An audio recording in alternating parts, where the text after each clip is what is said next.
He could build great Christian capitals for his empire in the East. But he couldn't make old Rome Christian. Even though he left his name over monuments all over its forum, the old city was a pagan city. And it had such prestige. It was essential for the Christian church to dominate the place. Yet even emperors were afraid to come here. Not Constantine, but the great Diocletian. After he'd built the senators, that pretty shrewd, hard body of pagans, their new Senate house, he wouldn't even turn up for the opening of it. And still, 50 years after Constantine's death, these same tough old individuals would turn up for their debates and offer to an altar of victory with a little goddess in the back, right in the back of their Senate house. And of course it annoyed the Christian bishops. They wrote to Rome and protested, how dare you sacrifice to these pagan gods? No emperor is so friendly with the barbarians as not to require an altar of victory, they said. And they started to produce a whole lot of very good and clear arguments about why Rome should stay a pagan city forevermore. Intellectually, they were very smart people. And why shouldn't the city stay pagan after all? It was saturated with gods and history and had been for 500 years. What did Constantine's church have to offer after all? Well, a lot of new churches, a lot of money, but none of the richness of tradition and deity that Rome had. Of course, Christianity had its own world, had its own riches, and those images were in the Bible. But that, the Romans told the Pope, was written in such barbarous Greek that nobody would ever want to read it unless they were Christian. There were few enough of those about the place.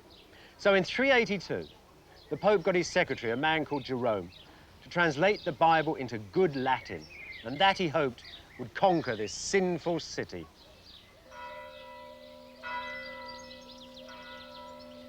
Jerome was born in 342 in Aquileia on the Italian Adriatic, just up the coast from Diocletian's palace.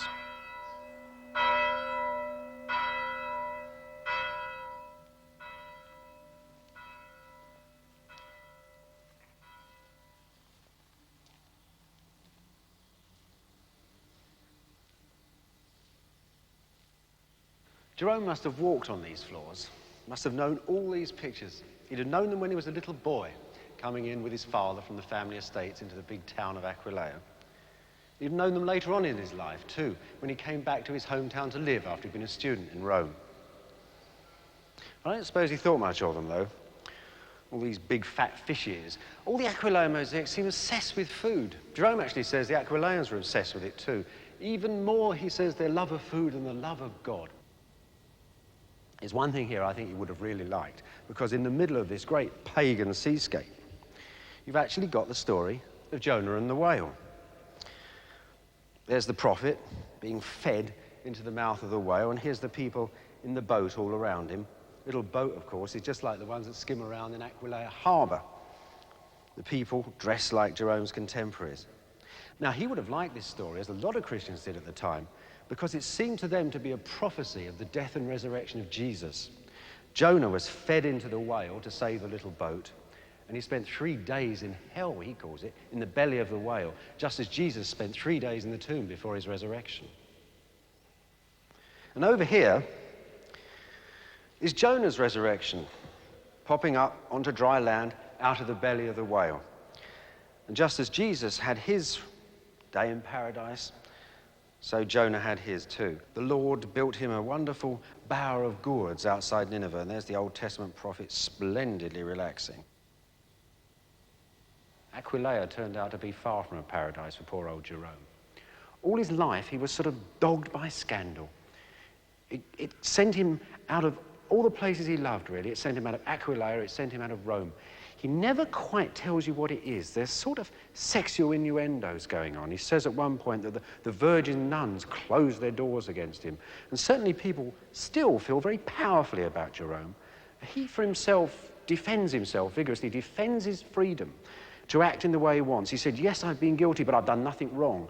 And it's that sort of cloud of unknowing, cloud of mystery that still hangs around the man.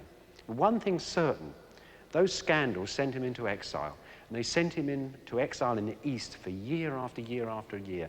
In fact, for a man of Latin background and Latin character, he lived most of his life away from his native language.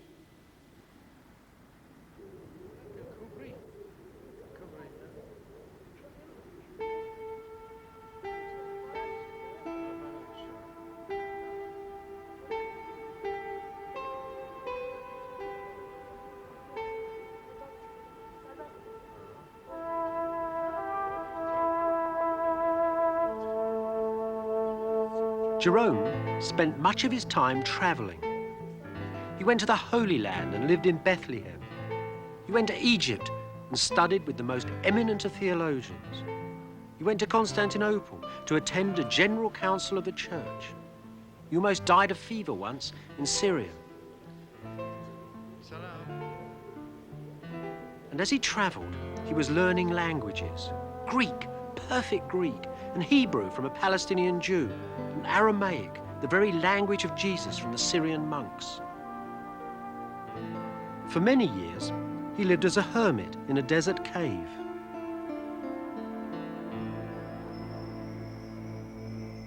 This is how so many artists like to see Jerome, assailed by demons and fortified by God in the deserts of the soul.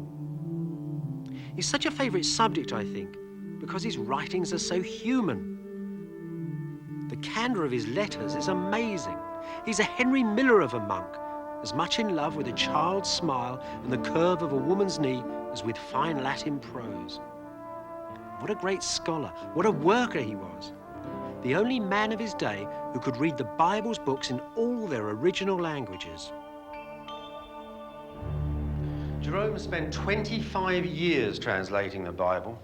It was a colossal enterprise, and one, I think, to which his whole attitude can be summed up in just a little story. Remember that lovely scene of Jonah sitting under his bower of gourds? Well, when Jerome was working on the book of Jonah, right from the original Hebrew into Latin, he realised the word wasn't gourd at all, but ivy, and he translated it as ivy. Now that scene was a favourite amongst early Christians. It was all over pictures in the churches and all over everywhere. Nonetheless, ivy went in the Bible. Now, when the translation was read out in a North African church, his friend St. Augustine wrote him a letter saying there'd actually been a riot. People had screamed and run out of the church. St. Augustine also suggested that perhaps Jerome should lay off the novelty because the book as it was perfectly good for guiding the faithful.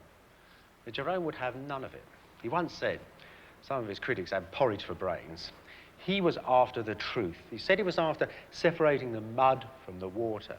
He said you should look at the Bible text like a hunter looks for game in the forest, for the truth alone. And what a man.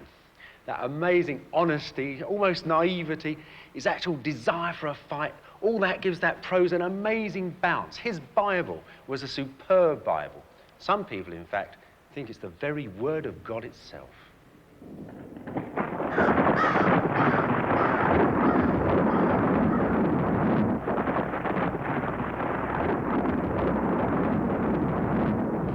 In 395, the great empire of Constantine, which had long been under attack from northern Gothic tribes, was divided in two, east and west.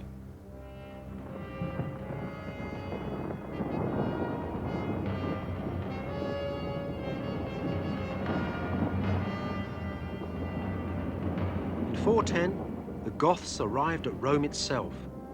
What will be left to us, the senators asked of the Goths, when they demanded an impossible ransom? Your lives, came the reply.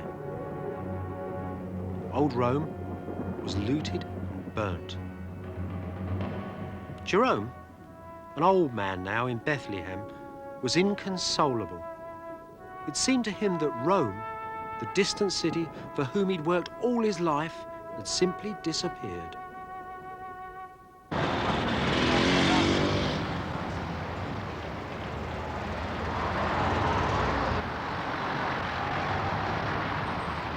When Rome had been plundered and half destroyed by the northern tribes, he said the world, the universe, had been quenched in a single city.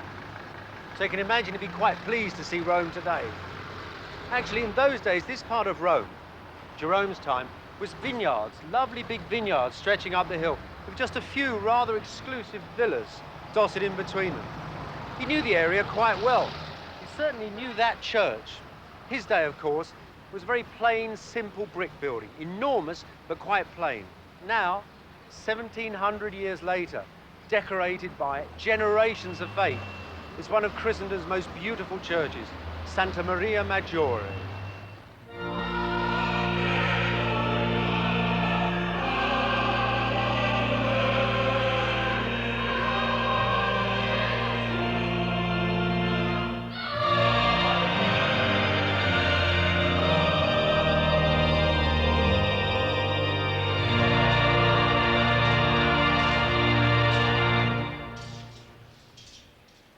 They say that the high altar of Santa Maria Maggiore contains the bones of 40 saints, including Saint Jerome.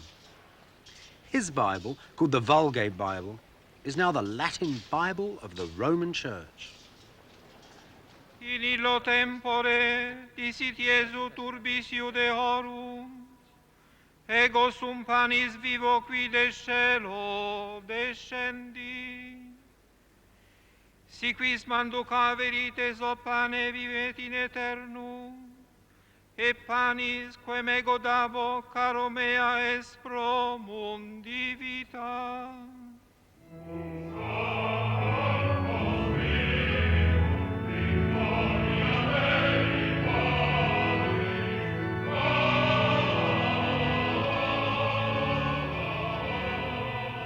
Constantine the Great would feel at home in here. The priests are still dressed like his courtiers. The church is like the throne room of his palace.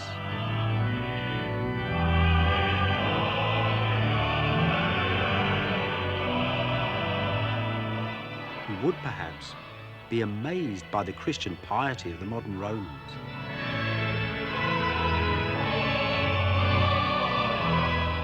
And the prestige of their church too.